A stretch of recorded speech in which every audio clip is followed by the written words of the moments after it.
Halo semuanya, apa kabar?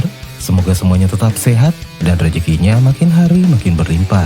Selamat datang kembali di channel Bukan Film. Kali ini saya akan mereview satu film berjudul Crank High Voltage, yang mana sebelumnya Crank Part 1 sudah saya review, dan tentu ini merupakan kelanjutan dari film sebelumnya. Dan film ini masih dibintangi oleh Mamang Jason Statham, dan saya sarankan untuk menonton Crank Part 1 dulu, agar nanti tidak bingung saat menonton Crank High Voltage ini. Dan tanpa banyak bacot di awal, langsung saja, ini dia alur cerita filmnya.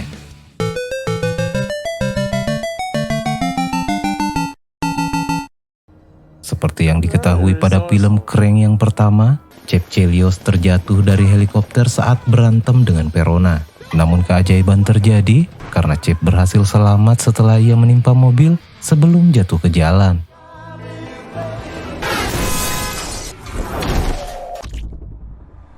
Dan sebelum polisi tiba, Chip lalu dijemput oleh beberapa orang yang terlihat seperti anggota Triad.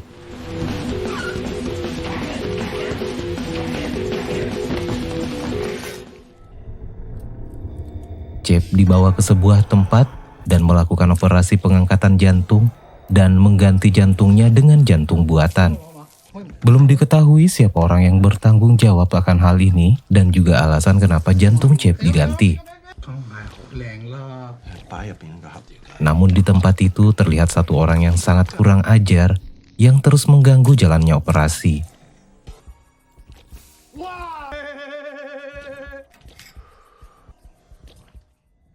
Beberapa saat kemudian Chip yang sudah tidak dalam pengaruh obat bius lalu menyerang dokter yang ada di sana.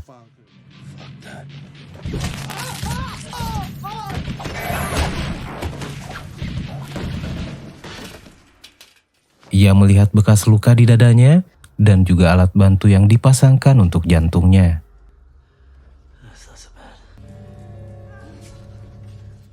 Ia pun keluar dari tempat itu, namun ia ditemukan oleh seorang penjaga di sana. Dan dengan mudah, Chip menghabisi penjaga itu. Dan tidak hanya satu, di luar ternyata banyak penjaga yang kemudian Chip habisi.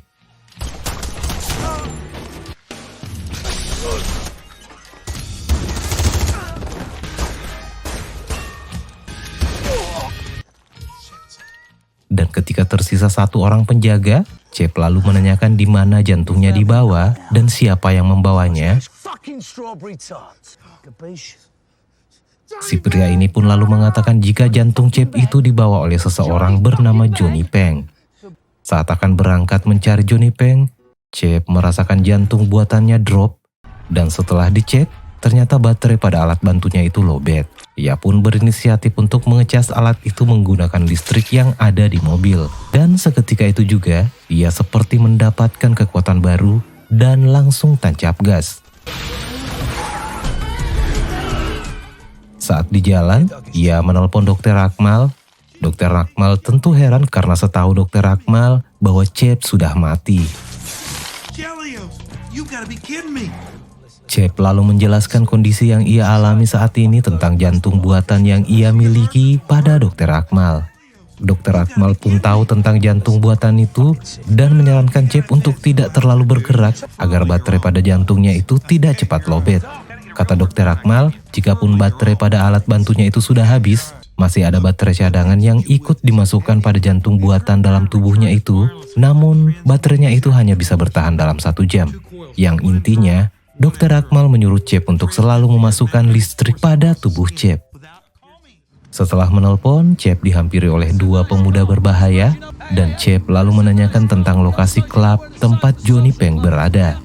Namun karena tidak fokus berkendara dan baterai jantungnya lowbat, ia pun mengalami kecelakaan.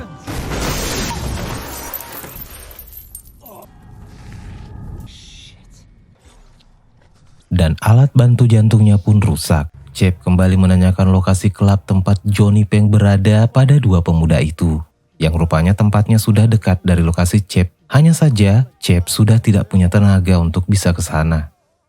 Chip kemudian meminta bantuan 2 pemuda itu untuk mengaliri tubuh Chip dengan listrik dari aki mobil.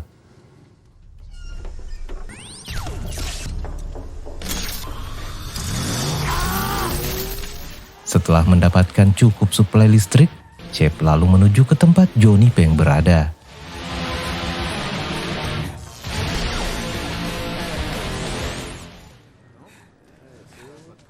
Setelah tiba di lokasi yang dimaksud, klub yang nampak kumuh dari depan ternyata menyimpan banyak harta karun di dalamnya. Chip masuk dan mengamuk di sana. Namun Johnny Peng sudah lebih dulu kabur. Saat keluar, seorang PSK yang merasa tertolong oleh Chip tadi memberitahukan tentang keberadaan Johnny Peng. Chip lalu menuju ke tempat yang sudah ditunjukkan oleh gadis tadi. Dan ternyata di dalam tempat itu, Johnny Peng sedang disiksa oleh sekumpulan geng Meksiko, yang mana geng ini mencari dan menanyakan keberadaan Chip. Sushi Chinese man.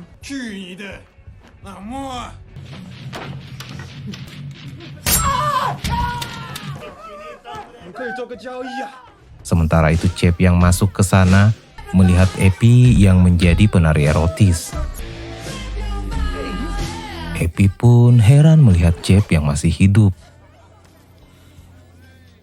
Chip sejenak melupakan tujuannya dan ingin segera pergi dari tempat itu sambil membawa Epi. Namun pacar Epi yang ada di sana menghalangi Chip, maka Chip pun menghajar pacar Epi itu hingga terlempar tepat di depan para anggota geng Meksiko, dan anggota geng Meksiko itu pun melihat Chip dan tembak-menembak pun tak terhindarkan.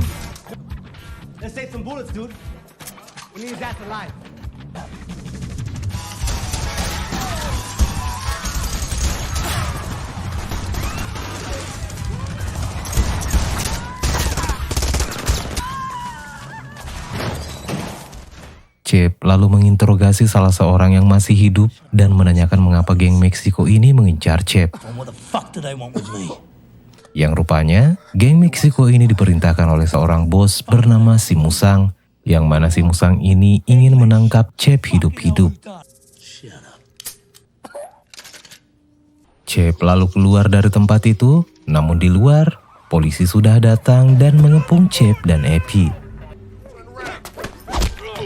Awalnya Chip sudah pasrah untuk ditangkap, tapi karena satu petugas menggunakan senjata listrik yang niatnya untuk melumpuhkan Chip, namun Chip justru seperti merasa mendapatkan kekuatan super hingga ia pun menghajar semua polisi di sana.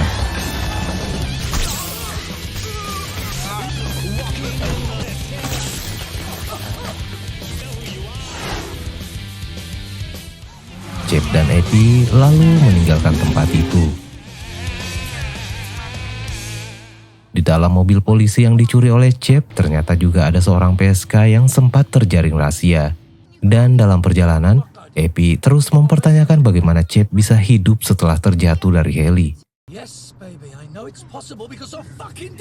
Saat Chip mengatakan tujuannya untuk mencari Johnny Peng, ternyata PSK yang ada di dalam mobil mengetahui keberadaan Johnny Peng yang saat ini ada di arena pacuan kuda Sports Center, Kelurahan Manding. Chip merasa jantung buatannya mulai melemah dan Chip lalu meminta ponsel Epi untuk menelpon Dr. Akmal.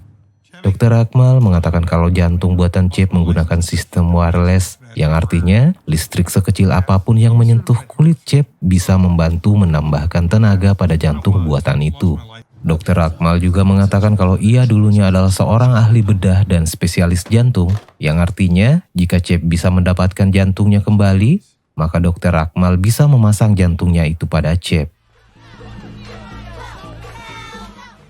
Dan saat sudah dekat dengan lokasi pacuan kuda yang dimaksud, Chip terhalang oleh sekumpulan orang-orang yang sedang demo tentang kenaikan harga rokok urban, dan bersamaan dengan itu, mobil polisi patroli telah melihat keberadaan Chip dan bersiap akan menangkap Chip.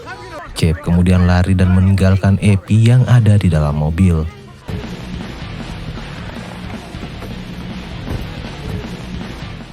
Ia kemudian melihat dua orang pemuda yang sedang mendemonstrasikan kalung elektrik pada seekor anjing, dan Chip lalu memakai kalung anjing itu dan menyuruh si pemilik anjing untuk menekan remote agar kalung itu aktif sehingga Chip bisa mendapatkan sedikit pasokan listrik untuk jantungnya.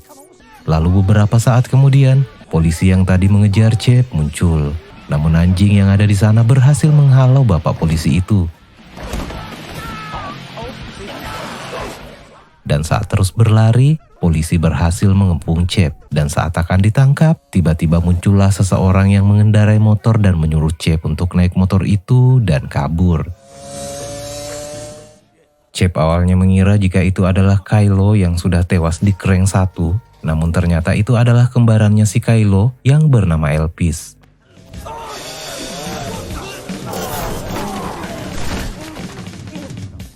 Elpis yang punya kelainan ini rupanya ingin mencari pelaku pembunuhan Kylo. Namun kata Chip, ia sudah menghabisi semua pelaku pembunuhan Kylo itu.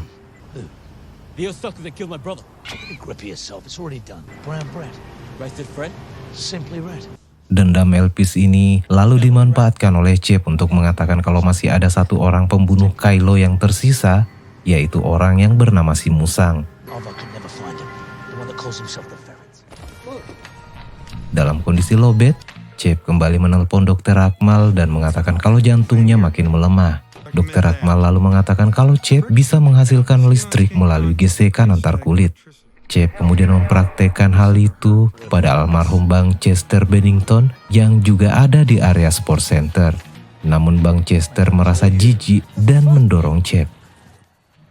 Karena sudah sangat terdesak dan ia butuh asupan listrik, maka ia pun pasrah menggerepe-gerepei nenek-nenek yang ada di sana. Si nenek ini pun berteriak dan meminta tolong.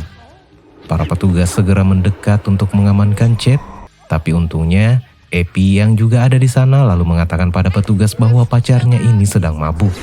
Chip yang semakin lemas melihat Johnny Peng, namun ia tidak bisa mengejarnya. Epi yang melihat kondisi Chip mengira jika Chip masih dijangkiti racun koktail Cina. Dan saat Chip mengucapkan kata gesekan, Epi pun mengerti dan membantu pacarnya itu.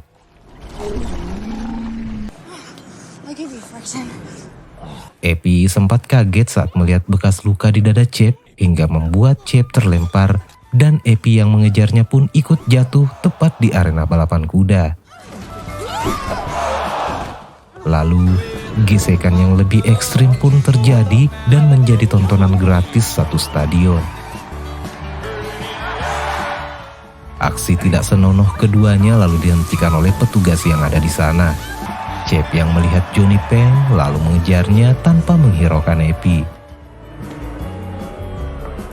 Johnny Peng sempat dihalangi Elpis, namun karena penyakit Elpis kambuh, maka Johnny Peng berhasil kabur. Namun Chip tidak menyerah dan terus mengejar mobil yang dikendarai oleh Johnny Peng. Namun tetap saja Johnny Peng berhasil kabur dan sebuah mobil menghampirinya dan itu adalah Kim. Kim menyuruh Chip dan Elpis masuk ke mobilnya itu dan Elpis yang penyakitnya kambuh lalu dipaksa keluar oleh Pak Kim. Chip menanyakan tentang jantungnya yang dibawa kabur oleh salah satu anggota Kim dan akhirnya diketahui jika semua yang terjadi pada Chip tentang pencurian jantungnya adalah perbuatan dari Kim yang mana bos besarnya yang bernama Pundang yang sudah berusia 100 tahun membutuhkan donor jantung yang kuat dan jantung Chip yang sudah legend adalah jantung yang paling cocok untuk bos besar Triad ini. Chip tentu tidak setuju dengan hal itu, apalagi sebelumnya ia juga pernah mendengar perbincangan dokter yang sudah mengangkat jantungnya, yang mana kata mereka jika semua organ Chip akan diberikan pada si bos. Chip yang tidak setuju dengan Kim lalu menghabisi semua yang ada di mobil itu dan menyebabkan mobil pun mengalami kecelakaan.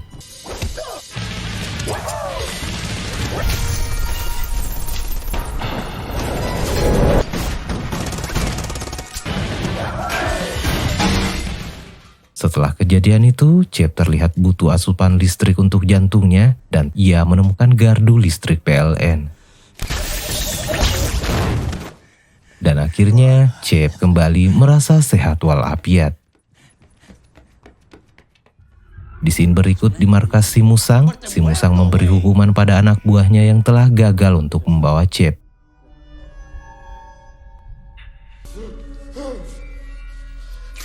Si Musang lalu menyuruh anak buahnya itu untuk kembali mencari dan menangkap Chip hidup-hidup.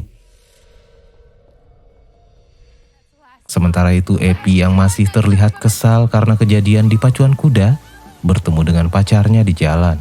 Pacarnya ini mencoba membujuk Epi untuk meninggalkan dan melupakan Chip karena Chip adalah orang yang tidak benar dan sudah melakukan hal memalukan pada Epi.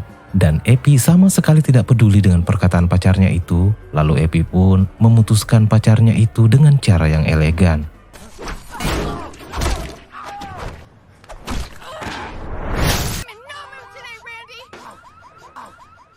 Dan setelah meninggalkan mantannya itu, Epi ditangkap oleh polisi karena keterkaitannya dengan Chip. Lalu di tempat yang sama, Elpis menelpon Darwis. Elpis meminta bantuan Darwis untuk mencari dan membunuh si musang. Darwis pun setuju dengan permintaan Elpis itu. Kembali ke Epi, Epi saat ini sedang diinterogasi oleh seorang detektif. Dan Epi tidak mengakui semua tuduhan polisi tentang hubungannya dengan Chip dan ia pun dibebaskan.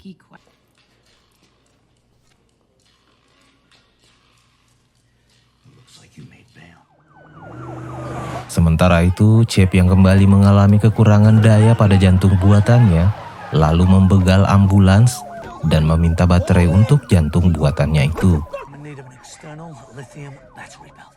Si petugas awalnya menanyakan alasan Chip meminta baterai itu, namun setelah Chip memperlihatkan bekas lukanya, si petugas pun langsung mengambil alat yang diinginkan oleh Chip, lalu memasangkannya pada Chip. Dan beberapa saat kemudian Chip melihat Johnny Peng lalu menyuruh ambulans untuk berhenti. Chip pun segera mengejar Johnny.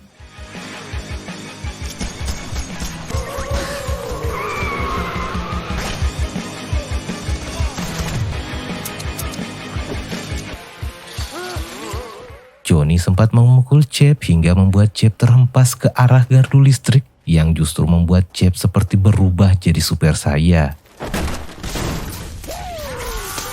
Dan akhirnya Johnny Peng pun dihajar sampai benar-benar bonyok.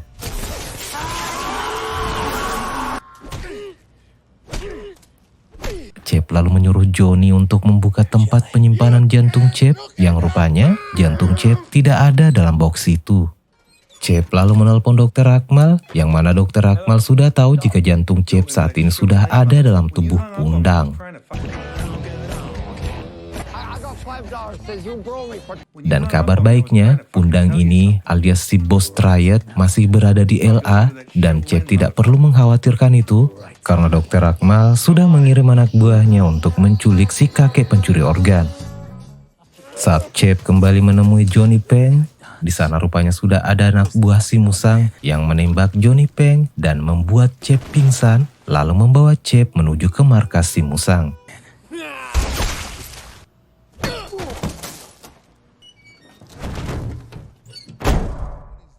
Di scene berikut diperlihatkan masa kecil Chip yang memang sedari kecil sudah terlatih untuk menjadi seorang petarung dan juga menjadi orang yang tidak benar. Yang tentu hal yang sangat menggambarkan tentang bagaimana Chip saat ini. Sementara itu, si kakek bos Triad yang mesum sudah masuk dalam perangkap Dr. Akmal.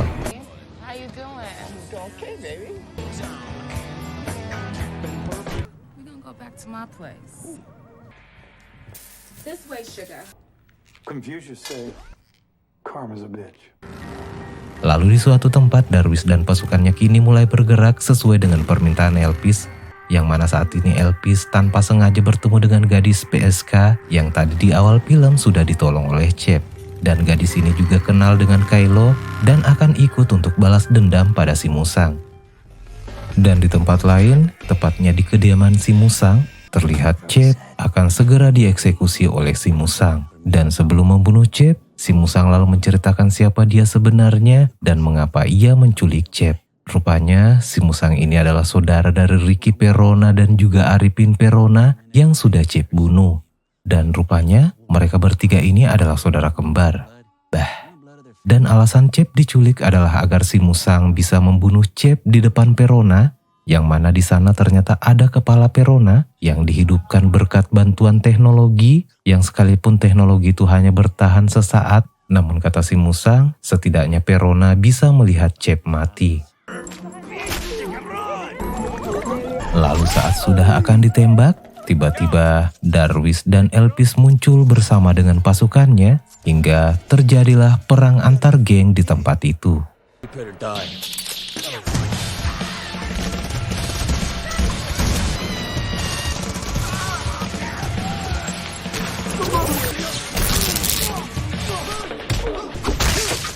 Dan saat kekacauan terjadi, Chip menuju ke tempat kepala Perona lalu menendang kepala itu.